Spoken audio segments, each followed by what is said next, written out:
Great success stories. That's the key to our success right there.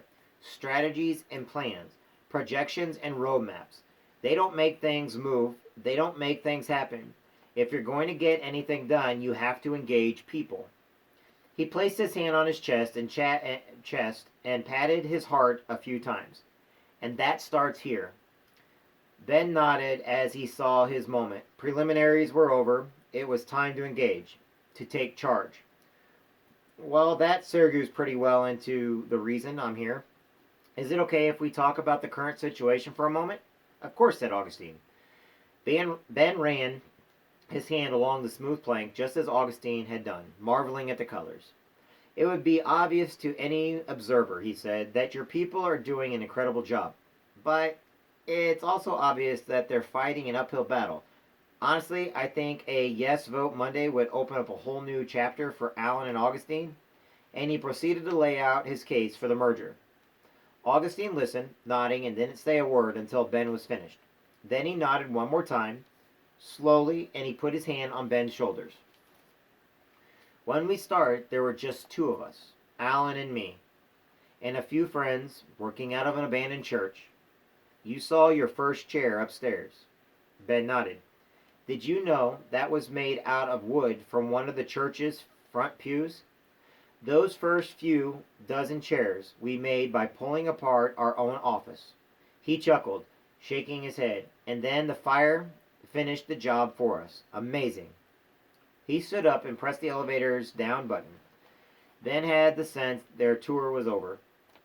As I said, Augustine continued, we were just a handful back then, and today we've 500 people. 500. I've never fired a single employee. The terms layoff and cutback are not in our vocabulary, and we're not about to start now. I like you, Ben, but I'm not naive. If you guys buy us, you and I both know what happens next. I lose half my people like so many spare parts, maybe more than half, and I'm not going to stand by and let that happen. Ben started to protest. But as Augustine held up his hand to stop him, look, you've got your job to do, and I respect that.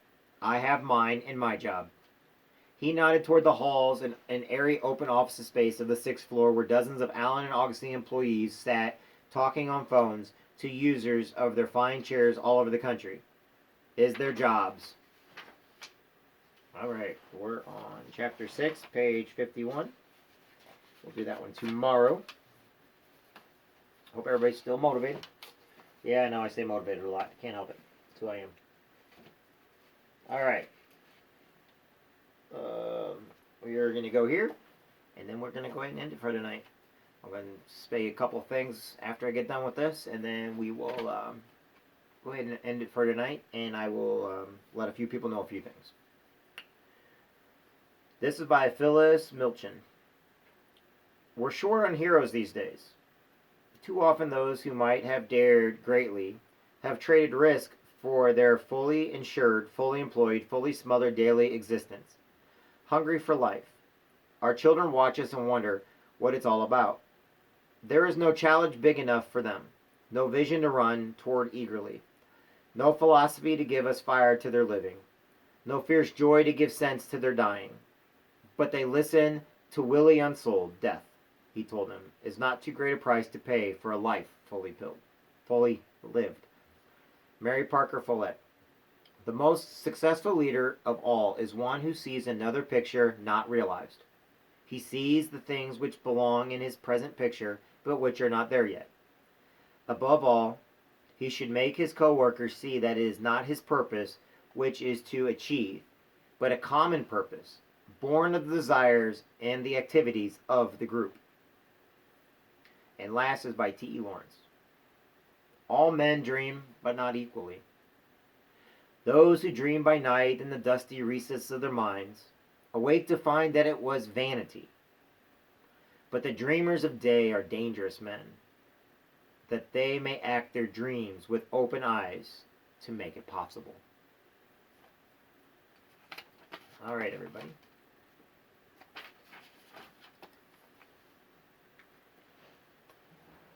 It's what's inside of each of us is where the greatness comes from.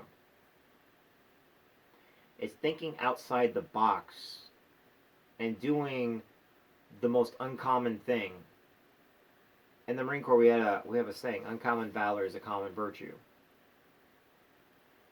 You know, Medal of Honors do not get put on just anybody. They don't get put on politicians. They don't get put on, people that get the keys to the city and stuff like that. A Medal of Honor is given to those that do the very thing that all of us can do, but we have made choices not to. Because when you make certain choices in your life, and this is what I think in today's world we all have to start doing. When you go into something, you have to not have a way back. When you go, your immediate response is, I'm doing this for the better good, and I will not survive this. It's not the physical aspect of you dying is what I'm talking about. It's when you do something is the person you were has to die. The person you want to be is just out there, but you have to take the hill. You have to grab the machine gun. You've got to fight off the enemy. You have to protect all those around you. You have to throw yourself on a grenade. Not a literal one. Please do not take me literally. I watched some of the greatest businessmen in business and how they got started and where they went to and where they became. And I saw the ones that were great and the ones that were just going over actions and they lost everything and they never tried again. I watch people lose fortunes and not get another dime, yet then I watch others lose fortunes and they make it back twice, if not 3 times, if not triple the amount, because they learned from their failures, they learned from their mistakes. They became the person they needed to become, and they left the other person dead and in the ground, meaning themselves. So many of you are afraid to realize or see your full potential. You're afraid because you have been taught over time not to do basic skills because it was there to protect you when you were small. But now that you're older, you're still doing those same habits. You're still going down the same road. You're still talking with the same people. You're still reading from the same scripture. You're still coming up with the same ideas without anything new. And the key to that is the word same. When you step outside your box, when you live outside, it means you're doing something different now. You have to learn to go down a different road and forget about the last road you went down. You have to think of new ideas and leave the other ideas in the past. When you go to a new business, you have to look at that business for what it is and what greatness you can bring to it, because your other one's gone now. So the point is this: nothing ventured, nothing gained. If you don't learn to step outside your box, if you do not learn to step outside your comfort zone, then it doesn't matter what you tell anybody. It doesn't matter what you say to anybody. And as I tell everybody to go and look at Art Williams on YouTube, the whole idea is, hey, Art, look at me now. Hey, Art, I'm going to do this. Hey, Art, no, but you didn't do it. Shoulda, coulda, woulda, if. It's kind of like I say when it comes to people going to join the Marine Corps. Every year around Memorial Day, around Veterans Day, around different times, you'd be surprised how many times in a month I get somebody that comes up to me and they tell me, well, I was going to join the Marines. I could have joined the Marines. Well, if I joined the Marines, I should have joined the Marines. I could have joined. Shoulda, coulda, woof. Shoulda, coulda, woulda, if. But never did. I was going to join the Army. I was going to join the Navy. I was going to join the Coast Guard. I was going to join this. I was going to do that. And every one of them's got an excuse. They're not bad people. But these, if you look at their lives, anybody that tells you this, and you look at their lives, you can see that they live within a comfort level. They never dared themselves. They never challenged themselves to get out to do it. They had the excuses on their mind. Then you look at a Medal of Honor recipient, or a Purple Heart, or somebody that got the Silver Star or the Bronze Star, or you look at somebody that retired from the military, or look at somebody that, They fought on. They did what others couldn't do. They fought with bullet holes in them. They fought with tourniquets. They fought, with fevers. They fought with the black fever. They never used health as a reason not to defend those that they cared about and to keep pushing forward. In World War II, Japanese, the Navy and the Army didn't get along, but in World War II, there was more Japanese for every one American. I think equaled what, 20 or 30 Japanese. You know, they were a superpower. They had a strength like no other. We could have very easily have said we're done. Germany was just, they took over France. They basically were beating the crap out of Russia. Great Britain was doing everything. They had their campaign down in Africa. And at any time, they could have said, we surrender and given everything to Germany, because Germany almost won the war. Let's face it, all these people, yes, Hitler was a drug addict later on. Who cares about that part? But it took new technologies. It took thinking outside the box, It took, working with Stalin, and it took working with Churchill, I do know that MacArthur, he went in to the Philippines. Didn't have to, but he made a promise to the Filipino people that he would free the Filipino people. He would liberate the people. He didn't have to, but he did.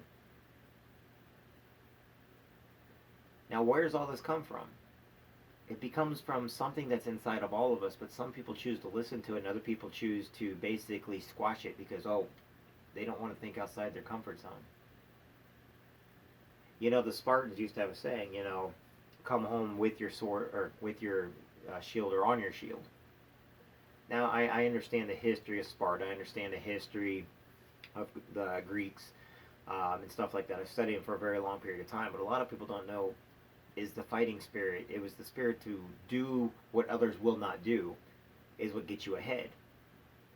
And when Ramses came in and he basically slaughtered the Spartans and he basically slaughtered the Greeks finally started thinking, we're losing everything if we don't do something now.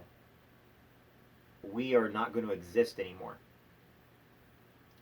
And what they did was, after the Battle of Thermopylae and everything, the Persians were starting to head back, and the Greeks finally decided to attack, and they finally got a game plan.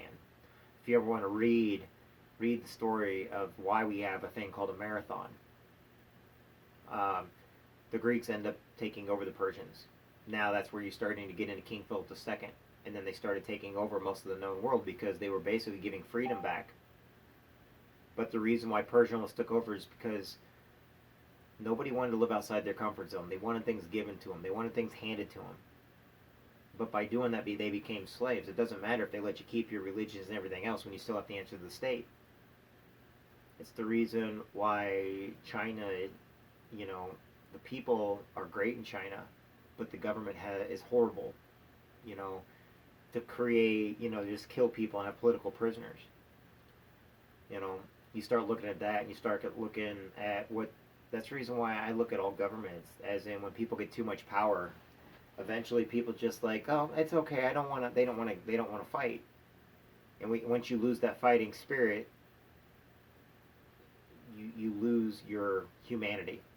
In business, you have to learn to fight, and work, and to get the job stuff, you've got to learn to have that fighting spirit back. You've got to learn to keep pushing yourself every day.